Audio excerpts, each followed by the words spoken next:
So I encourage you to just relax in your seat for a moment. You can close your eyes if you feel comfortable doing that. And I'd like you to imagine an educational system that you would like to see.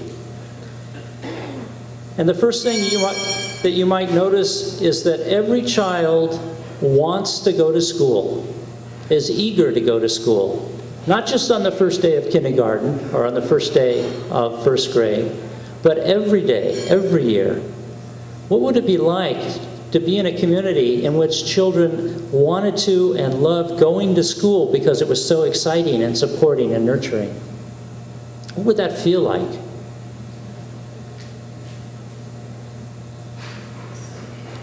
And imagine that that's a school system in which every child is warmly welcomed, embraced when they come in the door.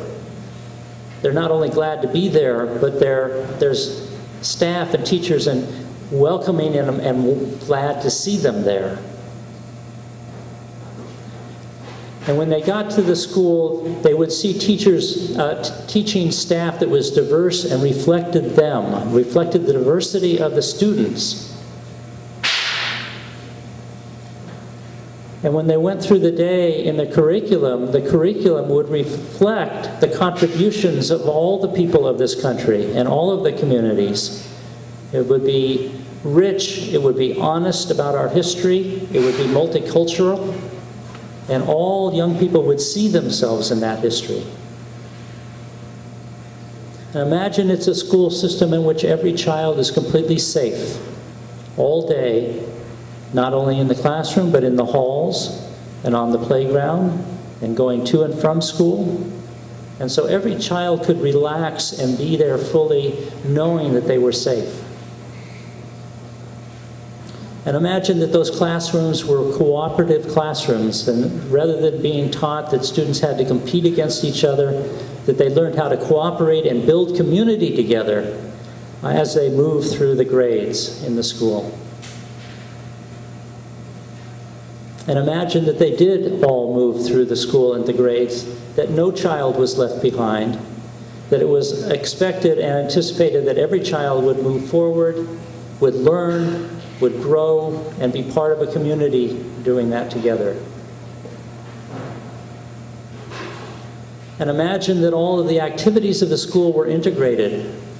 The clubs, the social activities, the sports programs, that it was just accepted that students would be working together, living together, socializing together across differences of race and class, sexual orientation, and other things.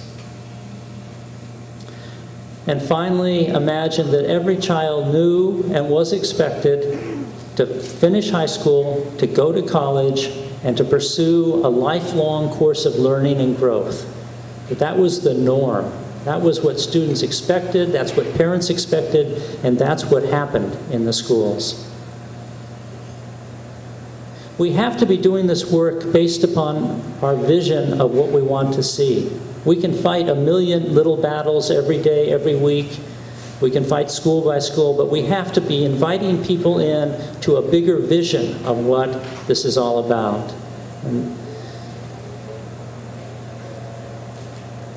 I want to say a couple of things about what I mean when I say, because I use the word racism a lot, classism, things like that. I want to say a little bit what I mean by that. I want to say, first of all, that I don't mean prejudice. In this society, we all have a tremendous amount of misinformation and stereotypes about each other. We get it from our textbooks, from the daily news, from the gossip, from our parents, etc. So we all have prejudices about other people. And as mature adults, part of being a mature adult is letting go of those prejudices, unlearning what we've been taught that's wrong. Prejudice is not racism. If I can take my prejudice, though, and I can commit an act of discrimination, abuse, marginalization, or harassment against another person, as a school teacher, as an apartment owner, as a neighbor, as a co-worker, then I can commit an act of interpersonal violence. And that is a different level than just being prejudiced. It's what we often notice when we talk about racism. If we get to that level, it's the individual acts that happen on our daily lives where one person hurts another based upon a little bit of social power and whatever misinformation they have. However, the more important level is beyond the interpersonal level, because we also have to deal with the institutional racism. And the institutional racism is the historical and current practices, policies, and everyday procedures of our institutions which treat white people better and discriminate against people of color. And this can be regardless of the intent and behavior of individual people within the system. So for instance, I can be a white teacher in a school, and I can treat all my students equally. I can nurture each one of them regardless of their backgrounds and capacities. I can help each one learn the material and move on to the next level.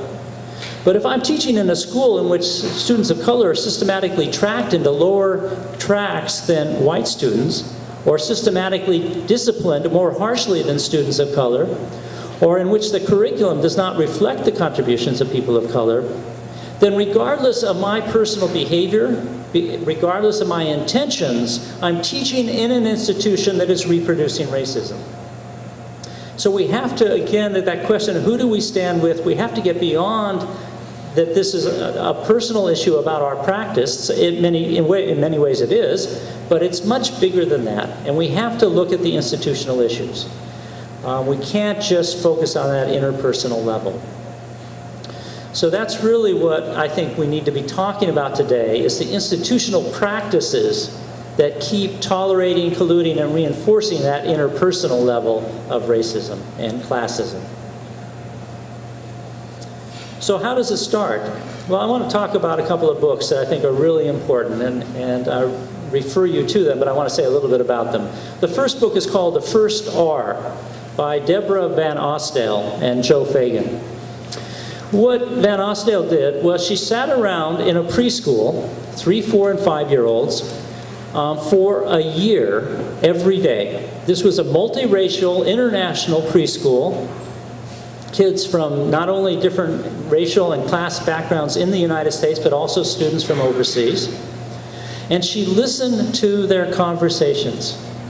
She had no authority over them. She wasn't a parent or teacher. She just sat around where they were and listened to them. And what she discovered was that these students were having incredibly sophisticated discussions about racial difference, about nationality, about language, about culture, and that even at the age of 3 and 4 years old, the white students were beginning to build an identity of superiority based upon race. And the students of color were already having to build their identity around fending off attacks on their self-worth based on race, language, nationality, and culture. Now, of course, she took these quotations, these stories that she heard, the quotes from the kids, and she went to the teachers. The teacher said, oh, that's not our students. They couldn't possibly be talking about that here because we don't talk about any of that stuff here. Besides, if they did have these conversations, it must be because of what they learned at home from the parents, right? And then she went to the parents and she said, this is what some of the kids have been saying and what they're talking about. And they said, oh, no, not here. Not our kids, right? We don't talk about that here. They're not old enough. They're not sophisticated enough. And besides, if they were getting it at all, it must be from the school, right? And of course, these students were already smart enough to know that they don't talk about those things in front of their parents or their teachers because their teachers nor their parents want to hear them. And just the fact that she just was sitting around as kind of a neutral object on the benches allowed her to hear the conversations that they didn't have with adults. So when do we, in school or as parents, begin to talk to our kids about racism in class and different differences? Well, maybe when they're middle school, maybe when they're high school, when we think that they're ready. By then they have years, almost a decade, of misinformation and stereotypes and interpersonal relationships built around race and class and other issues. So we need to really think about starting very young, talking about and figuring out how to prepare young people to be making a difference in their classes and in their communities around race because they are already dealing with that.